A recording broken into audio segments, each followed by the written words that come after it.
Nah, semua kitab sepakat, cuma hanya 2 kitab itu aja yang saya dengar. Kita lanjut lagi, kita dengar. Dan sampai terpotong.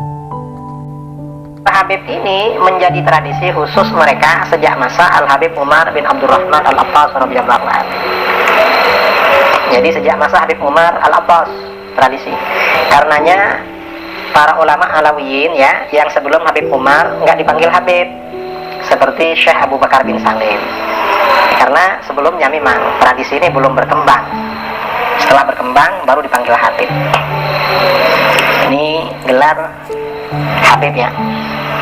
Ini pertanyaan pertama. Kemudian pertanyaan kedua. Ini ada pertanyaan kedua. Ini bertanya pada saya ya, sebagian netizen tanya, apakah sadah Alawiyin yang sebagian menyebar di Asia Tenggara dan diberi gelar Habib itu memang keturunan Rasulullah SAW? Dan Habib yang asli maksudnya ya. Nah, jawabannya iya. Mereka memang keturunan Rasulullah SAW dari jalur Sayyidina Husain bin Ali radhiyallahu anhu atau Sayyidina Husain bin Ali alaihi wassalam. Dari jalur itu memang keturunan Rasulullah SAW. Tidak ada meragukan. Nah, ada pertanyaan, apa dasarnya bahwa mereka adalah keturunan Rasulullah SAW? Jawaban kita, para ulama kita, seperti Sayyid Murtada Az-Zabidi yang mengarang syarah Ihya Ulumuddin ya. Beliau punya kitab Ithafus Sadah Al-Muttaqin. Ya. Jadi beliau ini Sayyid Murtada Az-Zabidi, pengarang syarah Ihya yang terkenal sebagai ulama sufi, ahli hadis dan ahli bahasa. Juga guru ulama Nusantara Syekh Nawawi Banten. Juga pendiri NU Hadratus Syekh Hasyim Asy'ari.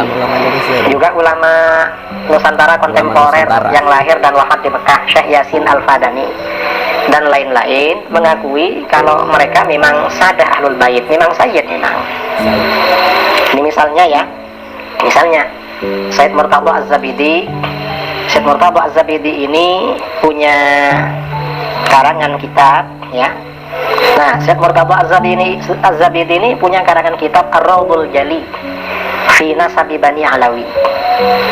Jadi dalam kitab khusus ini beliau menjelaskan kalau Alawiyin yang sekarang di Indonesia keluarganya banyak dipanggil Habib, ini memang keturunan Rasulullah SAW. Dan ini ya cukup bagi kita orang selevel Sayyid Murtada Az-Zabidi. Syekh Nawawi Banten misalnya dalam Syarah Sulam Taufik juga bilang begitu.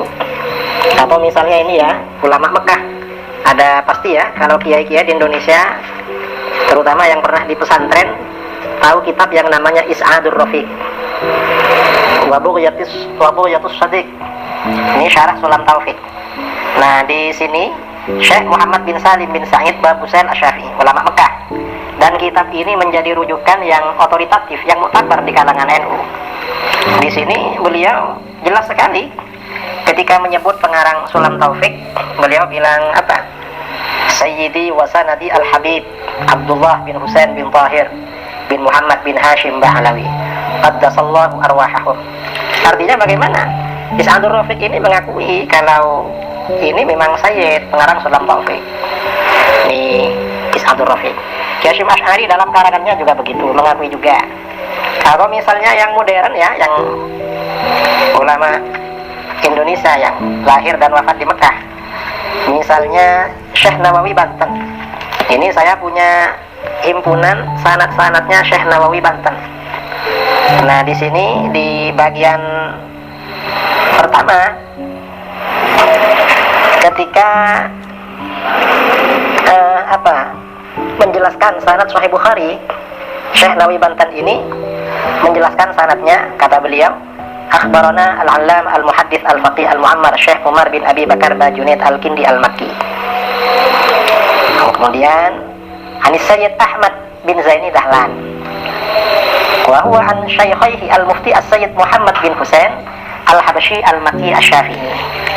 Jadi Sayyid Ahmad bin Zaini Dahlan ini berguru kepada Sayyid Muhammad bin Husain al-Habsyi. Dan ini Sayyid Muhammad bin Husain al-Habsyi ini kan ayahnya siapa? Sayyid Ali bin Husain. Sayyid Ali bin Muhammad bin Husain al-Habsyi yang punya Syimtud Durar itu. Dan ini zuriatnya banyak di Indonesia. Nah, ini artinya apa?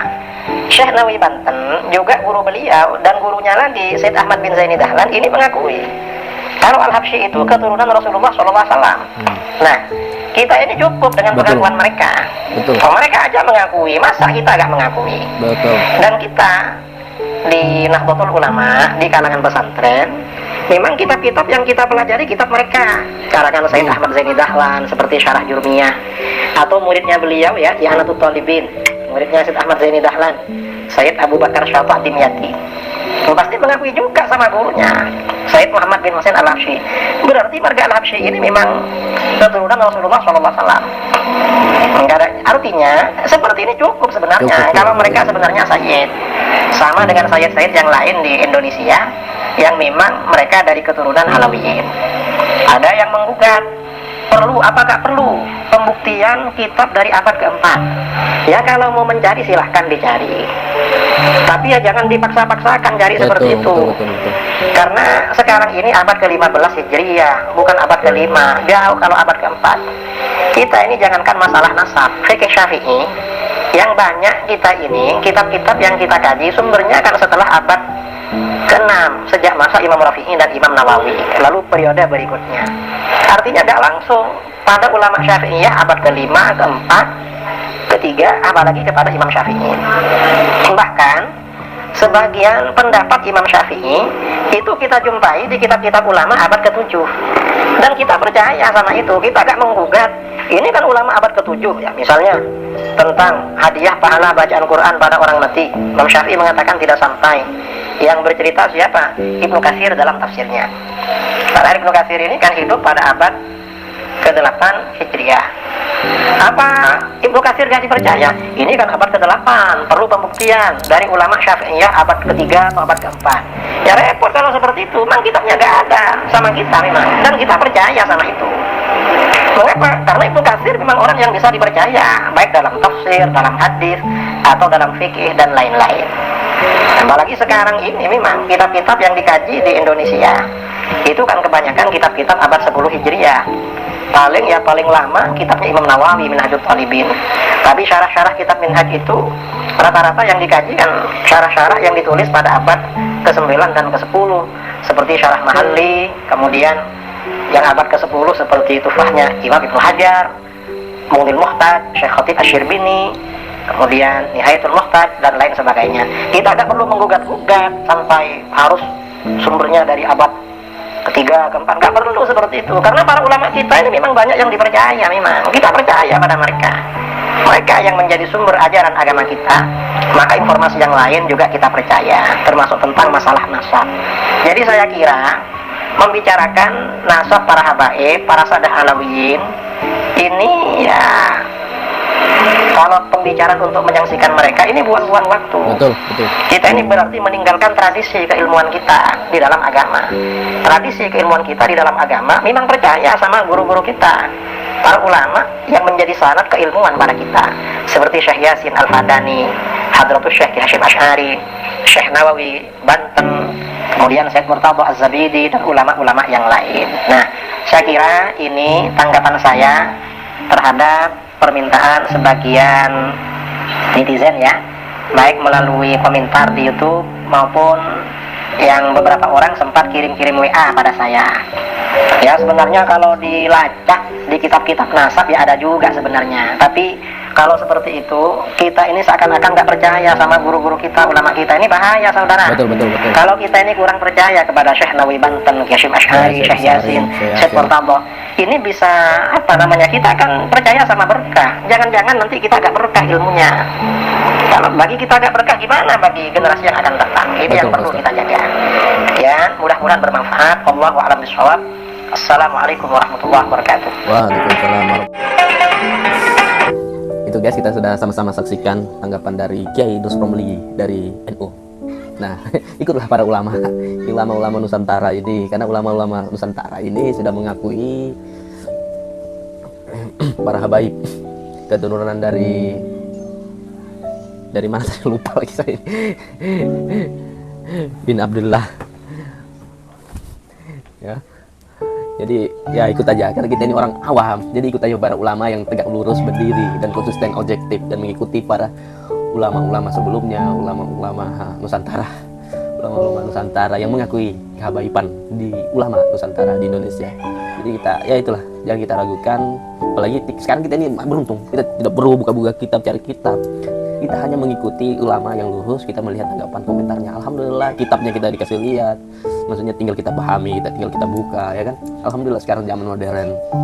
Terus yang kita mau lihat, yang kitab-kitab palsu itu, kitab-kitab dusta.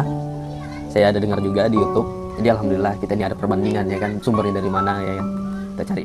Assalamualaikum warahmatullahi wabarakatuh. Ya, Video ini kita ditujukan untuk semua umat Islam, khususnya masyarakat Indonesia. Saya senang. Lebih spesifik lagi, penganut ahli sunnah wal jamaah dengan latar belakang dan ormas apapun. Akhir-akhir ini di bulan suci yang seharusnya kita jalani dengan damai, muncul dan viral suatu video dusta yang dibuat oleh orang tak bertanggung jawab yang menuding datuk seluruh para habaib yang kita kenal bernama Imam Ubaidillah bin Ahmad bin Isa al-Muhajir dengan tuduhan keji. Mereka mengatakan bahwa Imam Ubaidillah bukanlah putra Imam Ahmad bin Isa. Dengan demikian, mereka dengan lancang mengatakan semua nasab para habaib di Indonesia hingga yang di Yaman, khususnya di Tarim, dan seluruh para habaib dari keluarga besar Ba'alawi yang tersebar di seluruh penjuru dunia adalah habaib palsu semua. Konsekuensi dari tuduhan tersebut amat sangat besar. Itu bukanlah tuduhan kecil untuk individu tertentu, sebab itu dengan langsung adalah menodai nasab semua para habaib, baik yang muda-muda hingga yang sepuh-sepuh yang hidup di masa ini, bahkan yang sudah wafat sejak berabad-abad silam. Habaib mulai dari Jawa Timur seperti Habib Taufik As-Segaf, Habib Zain Baharun Dalwa, Habib Hasan Ismail Al-Muhdar, Habib Jamal Ba'adil Malang, hingga yang di Jawa Tengah seperti Habib Lutfi bin Yahya Pekalongan dan Habib Umar Al-Mutahhar Semarang dan Habib Salih Al-Jufri.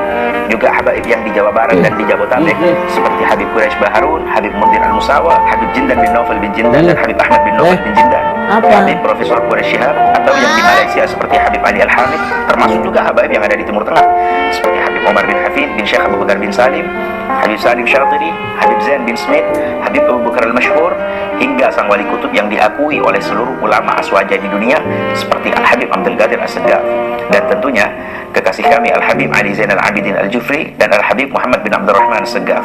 Bahkan wali-wali besar yang dipadati peziarah dan diperingati haulnya setiap tahun seperti Habib Saleh Tanggul, Habib Abu Bakar Gersik, Habib Ali Kuitang, Habib Ali Solo, beliau-beliau semua dengan satu tuduhan langsung dibabat habis, dituduh habaib palsu semua. Mengapa bisa demikian?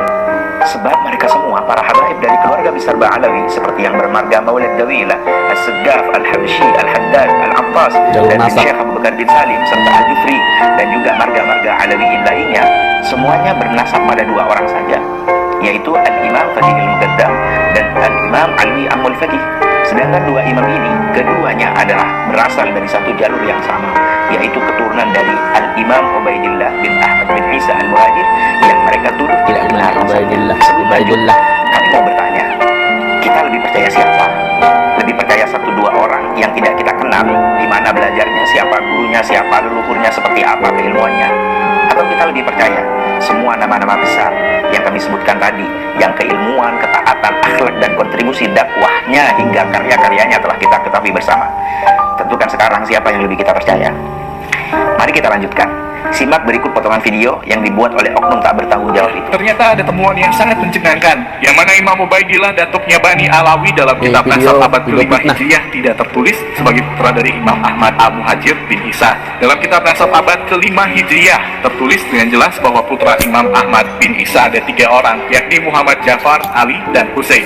Dari keterangan Imam Fakhrur Razi ini, maka Ubaidillah sebagai anak dari Ahmad bin Isa itu tidak terkonfirmasi. Dikatakan oleh Imam Fakhrur Razi bahwa Ahmad bin Isa tidak mempunyai anak bernama Ubaidillah, yang kalau di Indonesia dikenal sebagai ayah dari Alawi, datuknya para habib di Indonesia. Penisbatan Ubaidillah sebagai anak Ahmad bin Isa itu tidak bisa dipertanggungjawabkan secara ilmiah, karena kitab nasab tertua yaitu Tahsib Al-Ansab abad ke-5 dan Asyajarah Al-Mubarakah abad ke-6 menyatakan bahwa Ahmad tidak mempunyai anak bernama Ubaidillah. Artinya, jika merujuk kitab nasab abad ke-5 dan 6 Hijriah, maka pengakuan Ubaidillah sebagai keturunan Nabi Muhammad tertolak karena tidak terkonfirmasi secara ilmiah. Bagaimana? Masih lebih percaya para habaib yang sudah jelas kiprah ilmu, ibadah, dan kontribusi hingga karyanya? Atau sudah mulai percaya pada video tak bertanggung jawab ini? Jika Anda mulai ragu, mari kita lanjutkan bahasannya.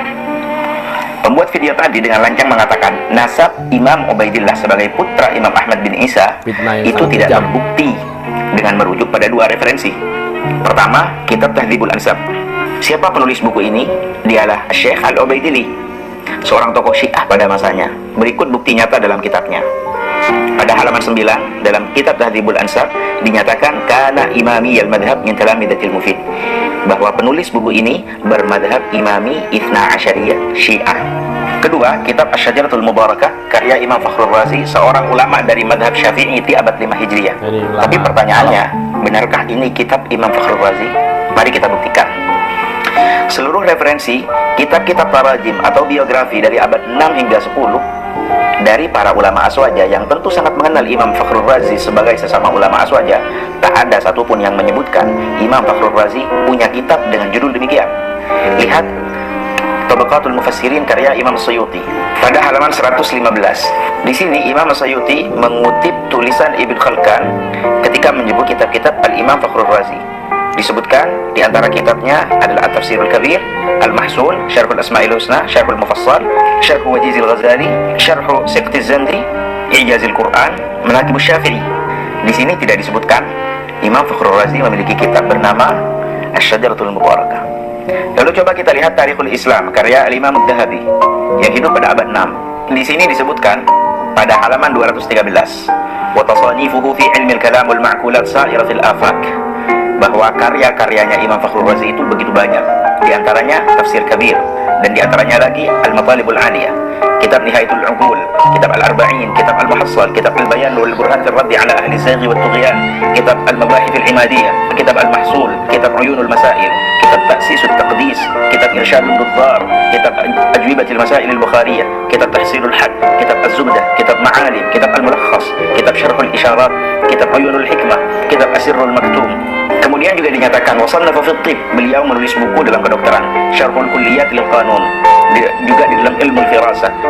Juga beliau menulis kitab tentang Manaqibus Syafi'i, dan di sini tidak disebutkan ada karya beliau yang bernama Asy-Syajaratul Mubarakah. Mari kita lihat kitab Uyunul Anba fi Tabaqatil Atibba, satu kitab yang menjelaskan para ulama yang juga pakar di dalam kedokteran. Pada halaman 470 di sini disebutkan biografi Al-Imam Fakhrul Razi, dan di antara karya-karya beliau yang disebutkan di sini adalah At-Taisirul Kabir, Mafatihul Ghaib 12 jilid, Syarhu Wajizil Ghazali, kitab Rawabi'ul Bayyinat, kitab Al-Mahsul, kitab Ibtalil Qiyas, kitab Syarhul Mufassal, kitab Syarh Nahjil Balaghah, kitab Fadailis Sahabah, kitab Manaqibus Syafi'i, kitab Nihayatul Uqul 2 jilid, kitab Al-Muhassal 1 jilid, kitab Al-Matalibul Aliyah 3 jilid, kitab Al-Arba'in fi Usuluddin, kitab Al-Ma'alim, kitab Ta'sisut Taqdis, kitab Al-Qada' wal Qadar, kitab Ta'jizil Falasifah, kitab Al-Barahin Al-Bahaiyah, kitab Al-Lataif, kitab Syifa'il Ayyi, kitab Al-Khalq wal Ba'th, kitab Al-Khamsin fi Usuluddin, kitab Umdatul Anbar, kitab Al-Akhlaq, kitab Ar-Risalah Sahabiyah, kitab Ar-Risalah Sahibiyah,